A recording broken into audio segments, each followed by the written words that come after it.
नमस्कार साथियों, आज हम लोग बायोलॉजी में रोग एवं उपचार चैप्टर को देखेंगे, जिसका पहला सब चैप्टर है विषाणु जनित रोग। पहले इसके नोट्स को थोड़ा देख लेते हैं हम लोग। विषाणु शब्द की उत्पत्ति लैटिन शब्द वायरस से हुई है, जिसका शाब्दिक अर्थ विषाणु है। ये अकोशिकीय अतिसूक्ष्म जीव हैं जो केवल जीवित कोशिका में ही वंश वृद्धि कर सकते हैं। रासायनिक दृष्टि से ये प्रोटीन आवरण से घिरे न्यूक्लिक अम्ल के खंड हैं। जीव विज्ञान की वह शाखा जिसके अंतर्गत विषाणुओं का अध्ययन किया जाता है विषाणु विज्ञान यानी वायरोलॉजी कहलाता है। विषाणु जीवित कोशिका से युक्त किसी भी जीव को संक्रमित कर सकते हैं, जैसे पशु, पौधे, कवक, जीवाणु, मनुष्य आदि। जीवाणुभोजी एक प्रकार का विषाणु होता है जो जीवाणुओं को संक्रमित करता है। स्वतंत्रता प्राप्ति के बाद से अब तक भारत में 3 प्रमुख रोगों यथा चेचक, गिनी वर्म रोग तथा पोलियो का उन्मूलन हो चुका है। अप्रैल 1977 में भारत को चेचक मुक्त घोषित किया गया था। विश्व स्वास्थ्य संगठन द्वारा फरवरी 2000 में भारत को गिनी वर्म रोग मुक्त देश घोषित किया गया था। 27 मार्च 2014 को भारत को आधिकारिक तौर पर पोलियो मुक्त देश का दर्जा प्रदान किया गया। चेचक वेरियोला नामक विषाणु से होता है, जो कि ऑर्थोपॉक्स वायरस परिवार का सदस्य है। यह एक अत्यंत ही संक्रामक रोग है, जिसके विषाणु रोगी की त्वचा, थूक, वायु, वस्त्र इत्यादि के माध्यम से फैलते हैं। पोलियो एक संक्रामक रोग है जो कि पोलियोमेलाइटिस विषाणु द्वारा होता है। इसमें रोग कारक जीव का संचरण दूषित भोजन तथा जल द्वारा होता है। इससे प्रभावित होने वाला अंग तंत्रिका तंत्र है। पोलियोमेलाइटिस या पोलियो विषाणु मस्तिष्क तथा मेरुरज्जु में पहुंचकर तंत्रिका ऊतकों को नष्ट कर देता है। परिणाम स्वरूप मस्तिष्क पेशियों को कार्य करने का जो निर्देश देता है उसे तंत्रिकाएं उन तक पहुंचाने में अक्षम हो जाती हैं और पक्षाघात यानी पैरालिसिस हो जाता है। पोलियो के टीके की खोज सर्वप्रथम जोनास सॉल्क ने वर्ष 1952 में की। बाद में अल्बर्ट साबिन ने ओरल पोलियो वैक्सीन विकसित किया, जो पोलियो रोग की रोकथाम में सहायक सिद्ध हुआ। पोलियो बच्चों में होने वाला एक घातक संक्रामक रोग है, जिसमें ये विकलांग हो जाते हैं। भारत सरकार ने हाल ही में ट्राइवेलेंट ओरल पोलियो वैक्सीन के स्थान पर देश में बाइवेलेंट वैक्सीन प्रयोग का निर्णय लिया है। ट्राइवेलेंट वैक्सीन में 3 प्रकार के पोलियो विषाणुओं टाइप 1, टाइप 2 एवं 3 से लड़ने की क्षमता थी, जो कि वर्ष 1999 के बाद विश्व में कहीं भी टाइप 2 विषाणु नहीं पाया गया, इसलिए अब यह वैक्सीन देना जरूरी नहीं रह गया। राइनो वायरस रोगाणु सामान्य जुकाम के लिए उत्तरदायी सबसे प्रमुख कारक है, जबकि कोरोना वायरस भी जुकाम के लिए उत्तरदायी एक प्रमुख कारक है। वर्ष 2019 में कोरोना वायरस के एक नवीनतम प्रकार नोवल कोरोना वायरस या सार्स कोव-2 की खोज हुई, जो कि कोविड-19 नामक वैश्विक महामारी का कारण है। कोरोना वायरस से संबंधित अन्य प्रमुख बीमारी है सार्स एवं मर्स। जुकाम एक संक्रामक रोग है जो छींक, वायु इत्यादि के माध्यम से फैलता है तथा इसमें रोगी को सिर दर्द, हल्का ज्वर एवं आँख व नाक से पानी गिरता है। कोविड-19 में प्रभावी कुछ प्रमुख वैक्सीन थी: Moderna, AstraZeneca, Covaxin, Covishield, Sputnik 5, Sputnik Light, Novavax, Sinovac, Sinopharm, Johnson and Johnson, Pfizer BioNTech. Hepatitis B virus hepadna virus परिवार का एक सदस्य है। इसके कारण लीवर में सूजन एवं जलन होती है। मम्स या कंठमाला रोग एक विषाणु जनित रोग है, जिसे गलसुआ भी कहते हैं।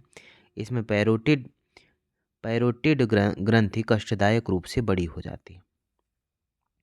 रेबीज और हर्पीस रोग भी विषाणु के कारण होता है।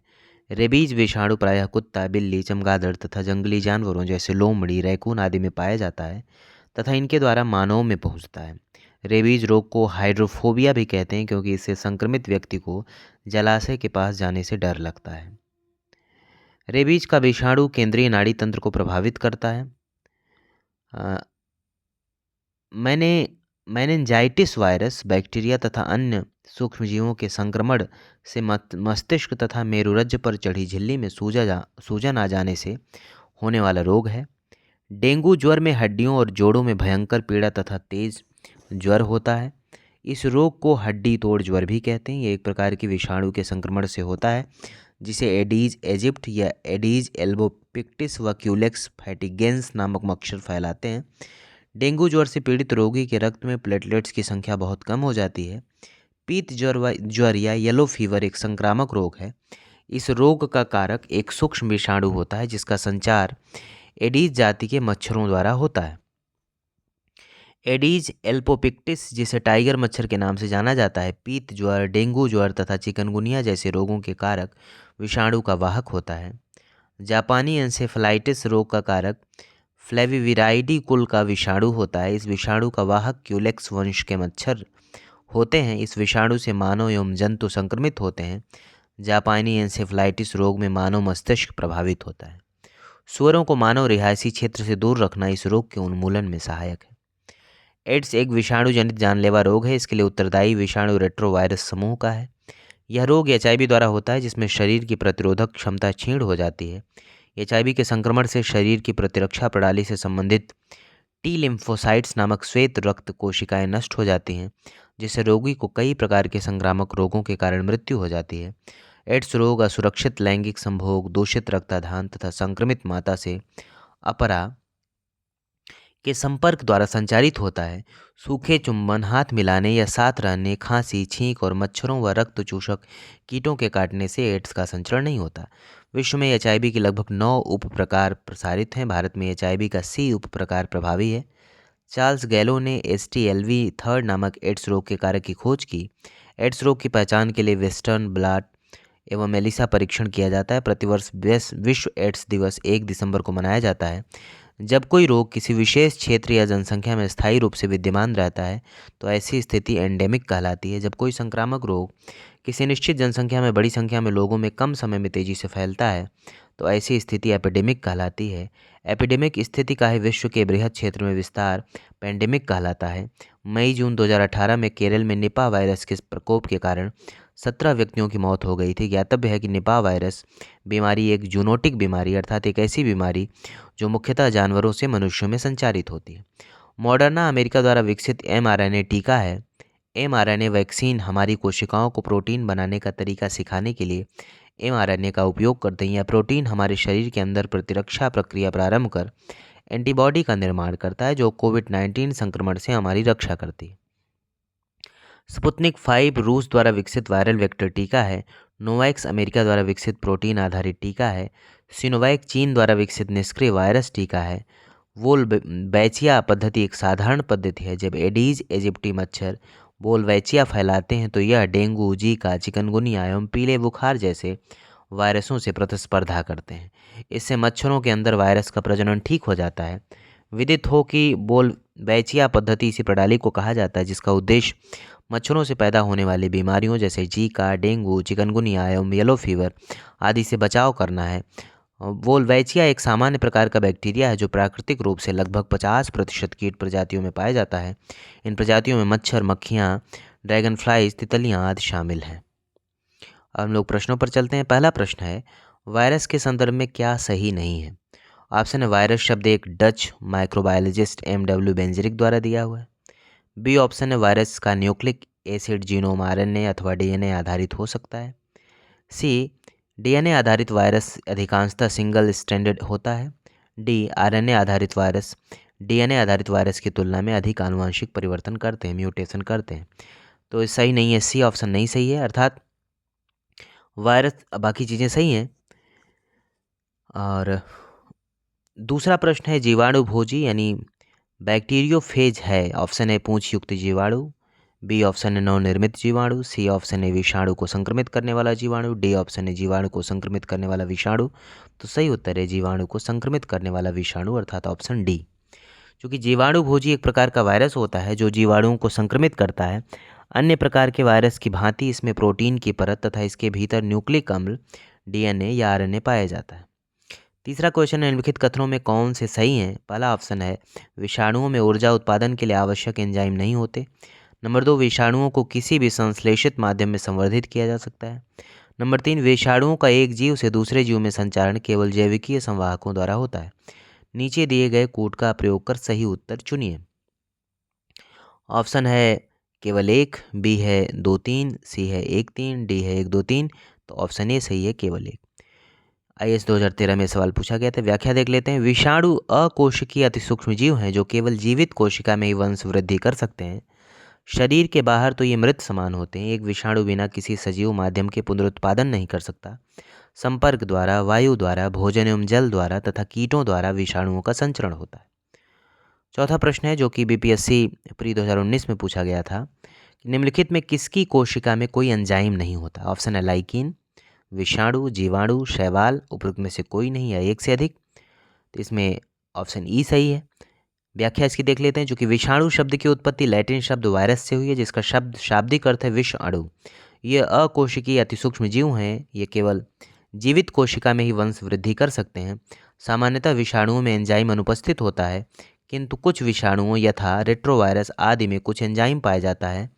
रासायनिक दृष्टि से विषाणु प्रोटीन आवरण से घिरे न्यूक्लिक अम्ल के खंड हैं। विषाणु पोषक कोशिकाओं के बाहर न तो कोई जैव क्रिया कर सकते हैं, न ही इनका द्विगुणन हो सकता है। लाइकेन, जीवाणु तथा शैवाल में भी एंजाइम उपस्थित होता है, इसलिए ऑप्शन ई सही है। पांचवा प्रश्न है ACE2 पद का उल्लेख किस संदर्भ में किया जाता है? तो इसका सही उत्तर है ऑप्शन डी, अर्थात विषाणु जनित रोगों का प्रसार। यानी ACE2 का उल्लेख जो है विषाणु जनित रोगों को प्रसार के संदर्भ में किया जाता है। व्याख्या देख लेते हैं। ACE2 यानी एंजियोटेंसिन परिवर्तित एंजाइम 2 कई प्रकार की कोशिकाओं की सतह पर मौजूद एंजाइम है। यह एंजाइम बड़े प्रोटीन को विभाजित कर छोटे प्रोटीन उत्पन्न करता है। उदाहरणार्थ अपनी सतह पर स्पाइक जैसे प्रोटीन का उपयोग करते हुए SARS-CoV-2 वायरस ACE2 से बंध जाता है। ACE2 कोविड-19 वायरस के लिए एक सेलुलर द्वार के रूप में कार्य करता है। छठा प्रश्न है इनमें से कौन सी बीमारी कोरोना वायरस से संबंधित है? ऑप्शन है MIRS मर्स, SRS सार्स, कोविड-19, उपयुक्त सभी। इसका सही उत्तर है तीनों, यानी उपयुक्त सभी। सातवां प्रश्न है कोविड-19 विश्व महामारी को रोकने के लिए बनाई जा रही वैक्सीनों के प्रसंग में निम्नलिखित कथनों पर विचार कीजिए। पहला कथन है भारतीय सीरम संस्थान में mRNA प्लेटफॉर्म का प्रयोग कर कोविशील्ड नामक कोविड-19 वैक्सीन निर्मित की। नंबर 2 है स्पुतनिक 5 वैक्सीन रोगवाहक आधारित प्लेटफॉर्म का प्रयोग कर बनाई गई है। नंबर 3 कोवैक्सीन एक निष्कृत रोगजनक आधारित वैक्सीन है। इसमें कौन से कथन सही हैं? तो इसमें 2 और 3 सही हैं, इसलिए ऑप्शन बी सही है। अगला प्रश्न है आठवां, कोविशील्ड भारत का कोविड वैक्सीन जिसे WHO द्वारा अनुमोदित किया गया किसके द्वारा निर्मित है? इसका सही उत्तर है सीरम इंस्टीट्यूट द्वारा। अगला प्रश्न है वयस्कों को दी जाने वाली कोविशील्ड वैक्सीन प्रत्येक डोज की मात्रा कितनी होती है? तो यह 0.5 मिली होती है। कोविशील्ड वैक्सीन में प्रत्येक डोज की मात्रा 0.5 मिली की 2 अलग अलग खुराक शामिल है। भारत सरकार की अनुशंसा अनुसार पहली खुराक के बाद 12 से 16 सप्ताह के बीच दूसरी खुराक दी जानी चाहिए। किस देश ने भारत को स्पुतनिक 5 कोविड वैक्सीन का निर्यात किया? तो इसका सही उत्तर है रूस, क्योंकि यह रूस की वैक्सीन है। इसका नामकरण प्रथम सोवियत स्पेस अंतरिक्ष यान के नाम पर रखा गया था। 11वां क्वेश्चन है कोविड टीकाएं प्रतिरक्षी प्रतिक्रिया को कैसे उत्तेजित करते हैं? इसका सही उत्तर है ऑप्शन ए, अर्थात जीवित छेड़ यानी लाइव एटेन्यूएटेड SARS-CoV-2 वायरस प्रवेश करा के। यह BPSC का सवाल पूछा गया था 2023 में। कोविड इसकी व्याख्या देख लेते हैं। कोविड टीकों के द्वारा प्रतिरक्षी प्रतिक्रिया को जीवित छेड़ SARS-CoV-2 वायरस प्रवेश करा के उत्तेजित किया जाता है। विदित हो कि कोविड टीकों में स्पाइक प्रोटीन के जेनेटिक कोड से बना मैसेंजर RNA व्यक्ति की कोशिकाओं में प्रवेश करता है एवं कोविड-19 के समान प्रतिरक्षा प्रतिक्रिया को उत्तेजित करने हेतु प्रोटीन का उत्पादन करता है। 12वां प्रश्न निम्नलिखित में कौन सा mRNA वैक्सीन है जिसका उपयोग कोविड-19 संक्रमण के विरुद्ध किया जाता है? इसका सही उत्तर है मॉडर्ना। व्याख्या देख लेते हैं। मॉडर्ना अमेरिका द्वारा विकसित mRNA टीका है। mRNA वैक्सीन टीका हमारी कोशिकाओं को प्रोटीन बनाने का तरीका सिखाने के लिए mRNA का उपयोग करती है। यह प्रोटीन हमारे शरीर के अंदर प्रतिरक्षा प्रतिक्रिया प्रारंभ कर एंटीबॉडी का निर्माण करता है जो कोविड-19 संक्रमण से हमारी रक्षा करती है। स्पुतनिक 5 रूस द्वारा विकसित वायरल वेक्टर टीका है। नोवावैक्स अमेरिका द्वारा विकसित प्रोटीन आधारित टीका है। सिनोवैक चीन द्वारा विकसित निष्क्रिय वायरस टीका है। अगला प्रश्न है वेक्टर टीके प्रतिरोधक शक्ति प्रदान करने के लिए कैसे काम करते हैं? तो इसका सही उत्तर है ऑप्शन सी, यानी वायरस को किसी भिन्न वायरस के संशोधित संस्करण में रखकर। व्याख्या देखते हैं। वेक्टर टीके प्रतिरोधक शक्ति प्रदान करने के लिए वायरस को किसी भिन्न वायरस के संशोधित संस्करण में रखकर कार्य करते हैं। वायरल वेक्टर टीकों का टीकाकरण अन्य रूपों की तुलना में लाभदायक होता है जो उनके द्वारा उत्पादित प्रतिरोधक शक्ति सुरक्षा के गुणों के कारण होता है। 14वां प्रश्न है, बोलवैचिया पद्धति का कभी कभी निम्नलिखित में किस एक के संदर्भ में उल्लेख होता है? तो इसका सही उत्तर है ऑप्शन है, अर्थात मच्छरों से होने वाले विषाणु रोगों के प्रसार को नियंत्रित करने के संदर्भ में। यह इस 2023 में सवाल पूछा गया, व्याख्या देख लेते हैं। बोलबैचिया पद्धति मच्छरों से होने वाले विषाणु रोगों को नियंत्रित करने की एक पद्धति है। जब एडीज एजिप्टी मच्छर बोलबैचिया से संक्रमित होते हैं तो यह डेंगू, जीका, चिकनगुनिया एवं पीले बुखार जैसे वायरसों से प्रतिस्पर्धा करते हैं। इससे मच्छरों के अंदर वायरस का प्रजनन कठिन हो जाता है।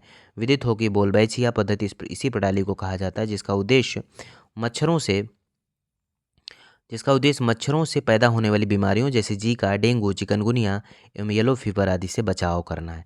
बोलवैचिया एक सामान्य प्रकार का बैक्टीरिया है जो प्राकृतिक रूप से लगभग 50% कीट प्रजातियों में पाया जाता है। इन प्रजातियों में मच्छर, मक्खियाँ, ड्रैगन फ्लाइज, तितलियाँ आदि शामिल हैं। अगला प्रश्न है, निम्नलिखित में कौन सा रोग कीट के काटने से होता है? ऑप्शन है स्कर्वी, डेंगू, निमोनिया, दमा। तो इसका सही उत्तर है डेंगू। डेंगू ज्वर में हड्डियों और जोड़ों में भयंकर पीड़ा तथा तेज ज्वर होता है। यह एक प्रकार के विषाणु के संक्रमण से होता है जिसे क्यूलेक्स फैटिगेंस, एडीज एल्बोपिक्टस तथा एडीज एजिप्टी नामक मादा मच्छर फैलाते हैं। यह रोग महामारी के रूप में अचानक फैलता है। इस रोग को हड्डी तोड़ ज्वर भी कहते हैं। अगला प्रश्न है, डेंगू बुखार निम्नलिखित में से किस मच्छर को काटने से होता है? ऑप्शन है एडीज, एनाफिलीज, एशियाई बाघ मच्छर, क्यूलेक्स। तो इसका सही उत्तर है ऑप्शन ए और डी, यानी एडीज और क्यूलेक्स।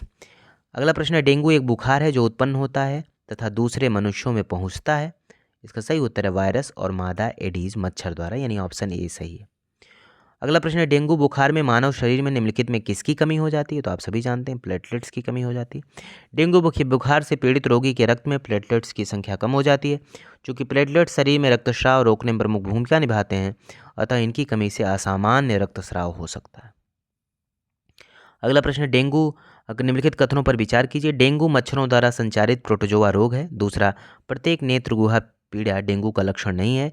तीसरा, त्वचा पित्तिका एवं नाक में से रक्तस्राव डेंगू के कुछ लक्षण हैं। इसका सही उत्तर है ऑप्शन बी, अर्थात सिर्फ 3 सही है। व्याख्या देख लेते हैं। मलेरिया ज्वर का कारक प्लाज्मोडियम नामक प्रोटोजोआ जंतु है जिसका वाहक मादा एनाफिलीज मच्छर है। डेंगू रोग विषाणु जनित रोग है। प्रत्येक नेत्र गुहा पीड़ा नेत्र के पीछे होने वाली पीड़ा है जो कि डेंगू ज्वर का लक्षण है, 1 व 2 कथन असत्य हैं। त्वचा पित्तिका तथा नाक के रक्तस्राव के डेंगू लक्षण हैं। अगला प्रश्न, निम्नलिखित रोगों में कौन सा रोग जीवाणुवीय रोग है?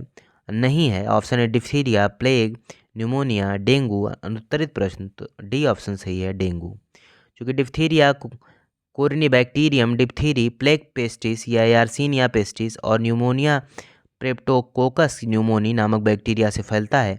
डेंगू एक प्रकार के विषाणु के संक्रमण से होता है जिसे क्यूलेक्स फैटिगेंस, एडीज एल्बोपिक्टस तथा एडीज एजिप्टी नामक मादा मच्छर फैलाते हैं। डेंगू रोग को हड्डी तोड़ ज्वर भी कहते हैं। अगला प्रश्न है,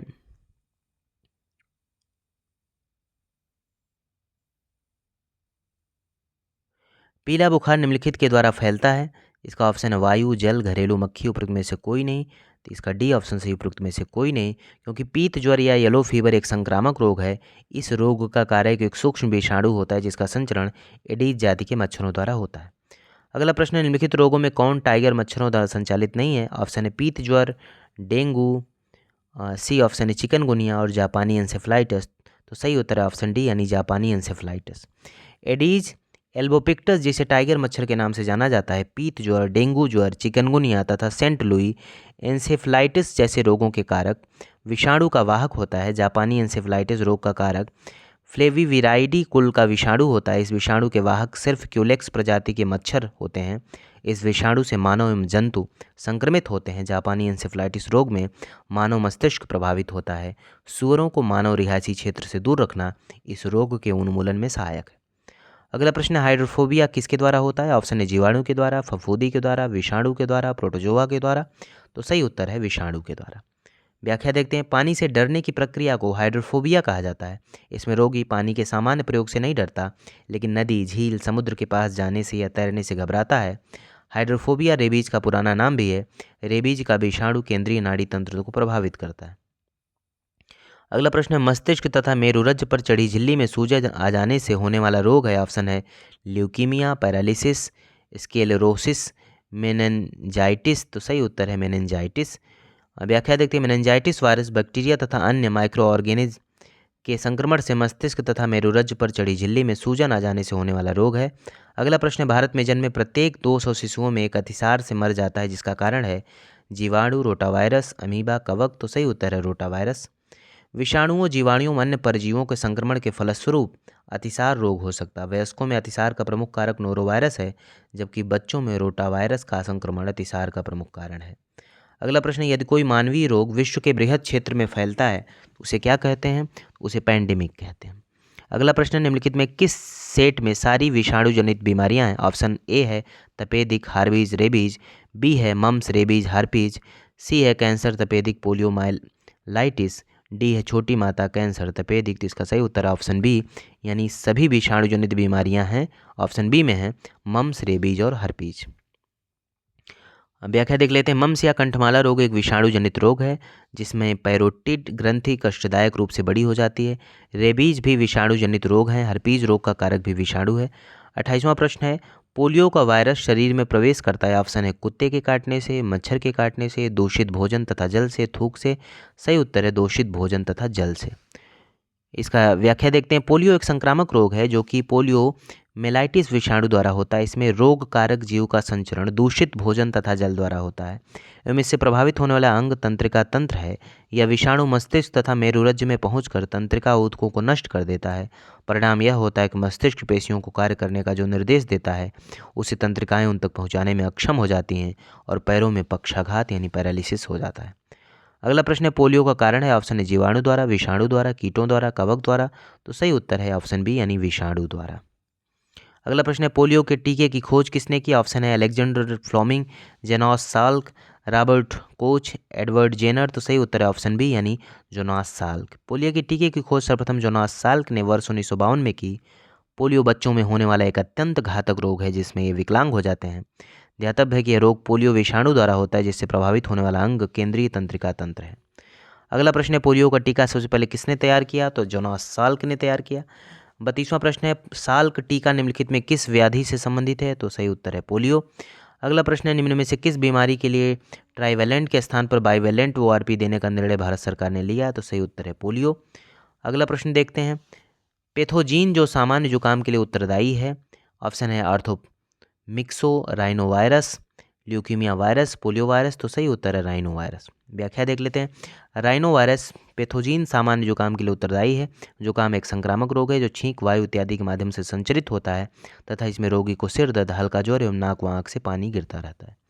अगला प्रश्न है, निमोनिया एक संक्रमण है। ऑप्शन है तंत्रिका का, रक्त का, त्वचा का, फेफड़ों का। तो सही उत्तर है फेफड़ों का। BPSC प्री 2022 में पूछा सवाल है। व्याख्या देख लेते हैं। निमोनिया फेफड़ों का एक संक्रमण है जो कि एक या दोनों फेफड़ों में प्रदाह उत्पन्न करता है। यह संक्रमण विषाणुओं, जीवाणुओं, कवकों आदि के माध्यम से हो सकता है। अगला प्रश्न है, निम्नलिखित रोगों में से एक जो पानी के प्रदूषण की वजह से नहीं है। ऑप्शन है टाइफाइड, हेपेटाइटिस बी, पीलिया, हैजा। तो सही उत्तर है हेपेटाइटिस बी, क्योंकि हेपेटाइटिस बी वायरस जनित रोग है जबकि टाइफाइड, पीलिया और हैजा पानी के प्रदूषण के कारण होते हैं। अगला प्रश्न है, यकृत रोग हेपेटाइटिस बी का कारक है। ऑप्शन है DNA वायरस, RNA वायरस, जीवाणु, प्लेटीहेल्मिंथ। तो इसका सही उत्तर है ऑप्शन ए, यानी DNA वायरस। हेपेटाइटिस बी एक संक्रामक रोग है जो कि हेपेटाइटिस बी HPV नामक वायरस के कारण होता है। इस व्याधि के कारण यकृत यानी लीवर में सूजन एवं जलन पैदा हो जाती है। Hepatitis B virus hepa DNA virus परिवार का एक सदस्य है। अगला प्रश्न है, किस सूक्ष्मजीव के द्वारा हेपेटाइटिस बी की बीमारी होती है? इसका सही उत्तर है वायरस। अगला प्रश्न देखते हैं, निम्नलिखित में कौन सा एक कथन सही नहीं है? IAS 2019 में पूछा गया। पहला कथन है, यकृत शोथ बी विषाणु काफ़ी कुछ HIV की तरह ही संचरित होता है। ऑप्शन बी है, यकृत शोथ C का टीका होता है जबकि यकृत शोथ B का कोई टीका नहीं होता। ऑप्शन सी है, सार्वभौम रूप से यकृत शोथ B और C विषाणुओं से संक्रमित व्यक्तियों की संख्या HIV से संक्रमित लोगों की संख्या से कई गुना अधिक है। अगला ऑप्शन है डी, यकृत शोथ B और C विषाणुओं से संक्रमित कुछ व्यक्तियों में अनेक वर्षों तक इसके लक्षण दिखाई नहीं देते। इसमें सही नहीं है कथन ऑप्शन बी, यानी यकृत शोथ C का टीका होता है जबकि यकृत शोथ B का कोई टीका नहीं होता। ये नहीं सही है। अगला प्रश्न है, हेपेटाइटिस रोग से मनुष्य शरीर का सीधा प्रभावित होने वाला अंग है। ऑप्शन है यकृत यानी लीवर, दूसरा ऑप्शन है फेफड़ा, तीसरा है हृदय, चौथा मस्तिष्क। तो पहला ऑप्शन सही है यानी यकृत, यानी हेपेटाइटिस रोग से मनुष्य का जो अंग प्रभावित होता है वो है लीवर। अगला प्रश्न है, निम्नलिखित में कौन सा रोग एक वायरस के द्वारा होता है? ऑप्शन है डिप्थीरिया, मलेरिया, हैजा, हेपेटाइटिस। तो सही उत्तर है हेपेटाइटिस। अगला प्रश्न निम्नलिखित में कौन सी जोड़ी गलत है? प्लेग चूहा, रेबीज कुत्ता, टेप वर्म सुअर, पोलियो बंदर। तो ये डी ऑप्शन जोड़ी जो है वो गलत है। व्याख्या देख लेते हैं। प्लेग एक संक्रामक रोग है जो चूहों द्वारा फैलता है। रेबीज या हाइड्रोफोबिया पागल कुत्ते के काटने से फैलता है। टेप वर्म सुअर का अधपका मांस खाने से हमारे शरीर में पहुंचता है। पोलियो बंदर से नहीं बल्कि पोलियो मेलाइटिस विषाणु द्वारा होता है तथा दूषित भोजन व जल द्वारा फैलता है। यह एक संक्रामक या संसर्ग रोग है जो तंत्रिका तंत्र को प्रभावित करता है। अगला प्रश्न है, निम्नलिखित रोगों पर विचार कीजिए। डिप्थीरिया, छोटी माता, चेचक। उपयुक्त कथनों में से किन रोगों का भारत में उन्मूलन हो चुका है? तो सिर्फ 3 का यानी छोटी माता यानी चिकन पॉक्स का उन्मूलन हो चुका है। विश्व में चेचक का उन्मूलन घोषित हुआ। ऑप्शन है 1975 में, 1980 में, 1996 में, 2008 में। तो सही उत्तर है 1980 में। अगला प्रश्न है, कथन है चेचक विषाणु द्वारा होता है, कारण मरीज को पृथक बिस्तर पर रखना चाहिए। तो इसमें कथन और कारण दोनों सत्य हैं और कारण कथन पर आधारित है, ये सही है, यानी पहला ऑप्शन सही है। अगला प्रश्न, निम्नलिखित में से कौन सा रोग का कारक जीवाणु नहीं होता? ऑप्शन है एड्स, डिप्थीरिया, हैजा, काली खांसी। इसका सही उत्तर है एड्स। अगला प्रश्न है, निम्नलिखित कारणों पर ध्यान दीजिए। एड्स का संचरण होता है नंबर 1 लैंगिक संभोग से, नंबर 2 रक्ताधान से, नंबर 3 मच्छरों और अन्य रक्त चूषक कीटों से, नंबर 4 अपरा के संपर्क से। तो इसका सही उत्तर है ऑप्शन बी, यानी 1, 2 और 4 सही हैं, 3 इसमें सही नहीं। इसकी व्याख्या देख लेते हैं। एड्स रोग एचआईवी द्वारा होता है जिसमें शरीर में रोग प्रतिरोधक क्षमता क्षीण हो जाती है। एक अत्यंत घातक एवं जानलेवा रोग है जो कि लैंगिक संभोग, दूषित रक्ताधान तथा संक्रमित माता से अपरा के संपर्क द्वारा संचारित होता है, किंतु सूखे चुंबन, खांसी, छींक और मच्छरों या अन्य रक्त चूषक कीटों के काटने से एड्स संचरण नहीं होता। अगला प्रश्न है, एचआईवी एड्स रोग नहीं फैलता। तो इसमें सी ऑप्शन सही है, मच्छर के काटने से नहीं फैलता। अगला प्रश्न है, कथन एड्स में विशिष्ट रक्षा प्रणाली प्रभावित हो जाती है। कथन एड्स में टी लिम्फोसाइट पूर्णतया नष्ट हो जाती हैं। इसमें बी सही है, ए और आर सही है, लेकिन इस ए सही है और आर ए की सही विवेचना है, तो ये बी इसमें सही है।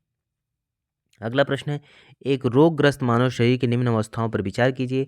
सूजे हुए लसिकापर्क, रात्रि में पसीना आना, स्मृति का लोप, वजन का घटना। इसमें कौन से एड्स के लक्षण है? तो ये चारों लक्षण जो है वे एड्स के लक्षण है। अगला प्रश्न है, एचआईवी द्वारा होने वाला रोग है, इसका सही उत्तर है एड्स। एचआईवी नामक विषाणु द्वारा अत्यंत घातक रोग एड्स होता है। एड्स का पूरा नाम एक्वायर्ड इम्यूनो डिफिशियंसी सिंड्रोम, जिसका अर्थ है शरीर की रोग प्रतिरोधक क्षमता का क्षीण हो जाना। सर्वप्रथम यह रोग वर्ष 1981 में मध्य अमेरिका में प्रकट हुआ था, किंतु आज यह अनेक देशों में फैल चुका है। एड्स का कारण है ऑप्शन बैक्टीरिया, फफूंदी, वायरस, अमीबा। तो सही उत्तर है वायरस यानी विषाणु। अगला प्रश्न है, एड्स निम्न में किस रोग का संक्षिप्त नाम है? तो इसका सही उत्तर है एक्वायर्ड इम्यूनो डिफिशियंसी सिंड्रोम, यानी ऑप्शन सी। अगला प्रश्न है, एड्स किसके कारण होता है? हेलमिंथ, जीवाणु, कवक, विषाणु। उपयुक्त में से कोई नहीं है, एक से अधिक। तो इसका सही उत्तर है ऑप्शन डी, यानी विषाणु अर्थात वायरस। चूंकि एड्स एक विषाणुजन्य रोग है जो एचआईवी द्वारा होता है। एड्स एक अत्यंत घातक एवं जानलेवा रोग है जिसमें रोगी की रोग प्रतिरोधक क्षमता नष्ट हो जाती है। यह रोग प्रायः लैंगिक संभोग, दूषित रक्ताधान तथा संक्रमित माता से अपरा के संपर्क द्वारा संचालित होता है।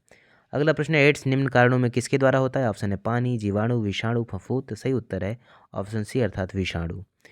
एड्स विषाणु में होता है option A DNA plus protein, option B RNA plus DNA, option C RNA plus protein, option D केवल डीएनए। तो सही उत्तर है ऑप्शन सी यानी आरएनए प्लस प्रोटीन। एचआईवी एक तरह का रेट्रो वायरस है। आरएनए के निर्माण के लिए आनुवंशिक सूचनाएं देने वाले वायरस के प्रकार को रेट्रो वायरस कहते हैं। एचआईवी धनात्मक एकल रेशे वाला आरएनए की 2 प्रतियों से मिलकर बना होता है। अगला प्रश्न है, कथन फर्स्ट है, एडिनो वायरसों में एकल तंतु डीएनए संजीन होते हैं जबकि रेट्रो वायरसों में द्वितंतु डीएनए संजीन होते हैं। ऑप्शन बी है कथन 2 है, कभी कभी सामान्य जुकाम एडिनो वायरस के कारण होता है जबकि एड्स रेट्रो वायरस के कारण होता है। इसमें कौन सा कथन सही है? तो इसमें सिर्फ 2 सही है, यानी ऑप्शन बी सही है। अगला प्रश्न है, एड्स के लिए उत्तरदायी विषाणु उदाहरण है? तो यह रेट्रो विषाणु का उदाहरण है।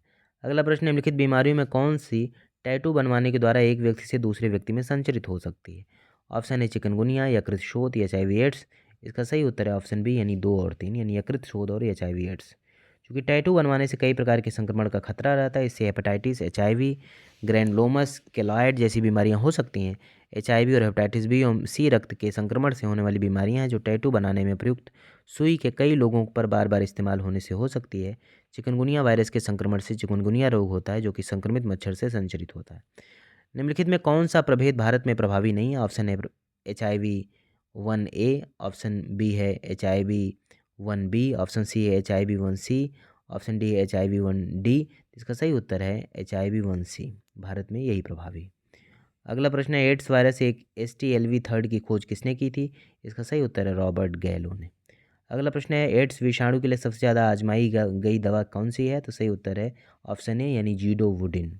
जीडोवुडिन एक प्रकार की एंटी रेट्रोवायरल दवा है जिसे HIV एड्स के उपचार में प्रयोग किया जाता है। अगला प्रश्न है एलिसा परीक्षण किया जाता है? ऑप्शन है मधुमेह की पहचान के लिए, क्षय रोग की पहचान के लिए, एड्स पहचान के लिए, टाइफाइड पहचान के लिए। तो सही उत्तर है ऑप्शन सी यानी एड्स पहचान के लिए। एलिसा यानी एंजाइम लिंक्ड इम्यूनोसोरोबेंट ऐसे परीक्षण एड्स की पहचान के लिए किया जाता है। इसके अलावा इस रोग का परीक्षण विकरणीय प्रतिरक्षी जांच द्वारा भी किया जाता है। ध्यातव्य कि एड्स अत्यंत घातक संक्रामक रोग है जिसका कारण HIV वायरस है तथा इससे श्वेत रुधिर कणिकाएं प्रभावित होती हैं। अगला प्रश्न है जापानी एंसेफ्लाइटिस का कारक विषाणु मनुष्य शरीर के किस हिस्से को संक्रमित करता है? इसका सही उत्तर है ऑप्शन सी यानी मस्तिष्क को। अगला प्रश्न देखते हैं। अगला प्रश्न है जापानी एंसेफ्लाइटिस का कारक होता है? ऑप्शन है जीवाणु, विषाणु, परजीवी, प्रोटोजोआ, फफूंद। सही उत्तर है विषाणु। अगला प्रश्न है सुअरों को मानव रिहायशी क्षेत्र से दूर रखना किसके उन्मूलन में सहायक है? तो यह जापानी एंसेफ्लाइटिस के में सहायक अर्थात ऑप्शन बी सही है। अगला प्रश्न निम्न में किस रोग को एंटीबायोटिक्स द्वारा ठीक नहीं किया जा सकता? ऑप्शन है कुष्ठ, टिटनेस, मीजल्स, हैजा। तो सही उत्तर है मीजल्स यानी खसरा। चूँकि मीजल्स या खसरा बच्चों में होने वाली एक प्रमुख विषाणुजन्य रोग है जिसको एंटीबायोटिक्स द्वारा ठीक नहीं किया जा सकता, जबकि विकल्प में से शेष रोग जैसे कुष्ठ, टिटनेस तथा हैजा जीवाणुजन्य रोग हैं जिन्हें विभिन्न प्रकार के प्रतिजैविकों द्वारा ठीक किया जा सकता है। अगला प्रश्न है खसरा की बीमारी होती है? ऑप्शन है वायरस से, कवक से, जीवाणु से, माइक्रोप्लाज्मा से। सही उत्तर है ऑप्शन ए अर्थात वायरस से। अगला प्रश्न निम्न में कौन संक्रामक बीमारी नहीं? ऑप्शन है एड्स, छोटी माता, गलसुआ, परिसर्प सरल। तो इसमें सभी चारों बीमारियां संक्रामक की श्रेणी में आती हैं, इसलिए कोई एक सही नहीं है। रानीखेत बीमारी संबंधित है मुर्गियों से, गायों से, बकरियों से, घोड़ों से। इसका सही उत्तर है मुर्गियों से संबंधित है अर्थात ऑप्शन ए सही है। रानीखेत बीमारी मुर्गियों में होने वाली एक प्रमुख बीमारी है जो कि अत्यंत ही संक्रामक होती है। यह एक विषाणुजन्य बीमारी है। अगला प्रश्न है दुधारू पशुओं को निम्नलिखित बीमारियों में कौन सी संक्रमणीय है? ऑप्शन 1 है फुट एवं माउथ रोग, एंथ्रेक्स, ब्लैक वाटर, काउपाक्स। इसका सही उत्तर है ऑप्शन डी यानी ये चारों सही हैं। क्योंकि फुट एवं माउथ रोग मवेशियों में होने वाला एक विषाणुजन्य संक्रमणीय रोग है। एंथ्रेक्स बैसिलस एंथ्रासिस नामक जीवाणु द्वारा मवेशियों में होने वाला एक संक्रमणीय रोग है। ब्लैक क्वार्टर भेड़ों में होने वाला एक संक्रमणीय रोग है। काउपाक्स भी मवेशियों में होने वाला एक विषाणुजन्य संक्रमणीय रोग है। अगला प्रश्न है विश्व के कुछ भागों में विद्यमान पशुओं का फुट एंड माउथ रोग होता है? तो इसका सही उत्तर है विषाणु के कारण। अगला प्रश्न पे चलते हैं हम लोग अगले पर। फुट और माउथ रोग निम्नलिखित में से प्रमुखतः किन में पाया जाता है? ऑप्शन है मवेशी व भेड़, मवेशी व सुअर, भेड़ व बकरियां, उपयुक्त सभी। तो ऑप्शन डी सही है उपयुक्त सभी। अगला प्रश्न है वर्ष 2011 को पशुओं में होने वाली किस बीमारी के लिए चिन्हित किया गया? तो रिंडरपेस्ट के लिए चिन्हित किया गया था। वर्ष 2011 को पशुओं में होने वाली रिंडरपेस्ट नामक बीमारी के लिए चिन्हित किया गया था। यह एक विषाणु जनित रोग है। अगला प्रश्न निम्नलिखित में कौन सा बर्ड फ्लू विषाणु है? इसका सही उत्तर है H5N1। Bird flu avian influenza नामक रोग का ही प्रचलित नाम है जो कि H5N1 नामक वायरस के कारण पैदा होता है। यह एक संक्रामक रोग है और पक्षियों मुख्यतः मुर्गे, मुर्गियों तथा बत्तखों को प्रभावित करता है। H5N1 वायरस मनुष्य को दो तरीके से प्रभावित कर सकता है। एक तो सीधे मुर्गियों से मनुष्यों में पहुंचकर और दूसरा किसी संक्रमित आदमी के जरिए दूसरे आदमी के शरीर में पहुंचकर। टैमीफ्लू इसकी कारगर औषधि। अगला प्रश्न निम्नलिखित में से कौन सा बर्ड फ्लू का कारक है? इसका सही उत्तर है ऑप्शन ए यानी H5N1। अगला प्रश्न है विश्वमारी H5N1 इन्फ्लुएंजा को कहते हैं? तो इसे बर्ड फ्लू कहते हैं। अगला प्रश्न है H1N1 विषाणु का प्रायः समाचारों में निम्नलिखित में किस एक बीमारी के संदर्भ में उल्लेख किया जाता है? तो इसे स्वाइन फ्लू के संदर्भ में उपयोग होता है। क्योंकि स्वाइन फ्लू इन्फ्लुएंजा कुल के अंतर्गत शूकर इन्फ्लुएंजा विषाणुओं द्वारा फैलाए जाने वाले एक संक्रमण है। इस वायरस को H1N1 विषाणु कहा जाता है। मनुष्यों में यह संक्रमण मुख्य रूप से सुअरों से प्रत्यक्ष संबंध रखने वाले मनुष्यों से फैलने की संभावना रहती है। अगला प्रश्न है निम्नलिखित कथनों पर विचार कीजिए। पहला कथन है उष्णकटिबंधीय प्रदेशों में जीका वायरस रोग उसी मच्छर द्वारा संचरित होता है जिसे डेंगू संचरित होता है। ऑप्शन 2 है जीका वायरस रोग का लैंगिक संचरण होना संभव है। तो इसका ऑप्शन सी सही है यानी 1 और 2 दोनों सही है। अगला प्रश्न निम्नलिखित में से किस जोड़े का मिलान सही नहीं है? पहला है इबोला वायरस चेचक, जीवशांग की पहचान उंगली छापन तथा आइरिस स्कैन, क्लोनिंग अनुवांशिक प्रतिकृति, DNA फिंगरप्रिंटिंग यानी पैतृक या अपराधी की पहचान। तो इसमें मिलान सही नहीं है। ए का इबोला वायरस चेचक ये मिलान सही नहीं है, क्योंकि इबोला रक्तस्रावी बुखार इबोला वायरस के कारण होता है। इबोला नाम इबोला नदी से उत्पन्न है। इबोला है एक ऑप्शन आतंकवादी संगठन, प्राणघातक विषाणु, एड्स परीक्षण, इनमें से कोई नहीं। इसका सही उत्तर है प्राणघातक विषाणु, यानी ऑप्शन बी सही है। अगले क्वेश्चन पर चलते हैं। इबोला वायरस का नाम लिया गया ऑप्शन एक शहर के नाम से, एक प्रांत के नाम से, एक नदी के नाम से, एक पर्वत के नाम से। तो सही उत्तर है ऑप्शन सी, यानी एक नदी के नाम से। अगला प्रश्न, निम्नलिखित राज्यों में कौन मई जून 2018 में निपा वायरस बीमारी के प्रकोप के कारण चर्चा में था? तो ऑप्शन है बिहार, केरल, हरियाणा, गुजरात। तो सही उत्तर है केरल। तो आज के क्लास में इतना ही। आप लोग चैनल को सब्सक्राइब करें, लाइक करें, शेयर करें। अगली क्लास में हम लोग जीवाणु जनित रोगों को पढ़ेंगे। आज के लिए इतना ही। धन्यवाद।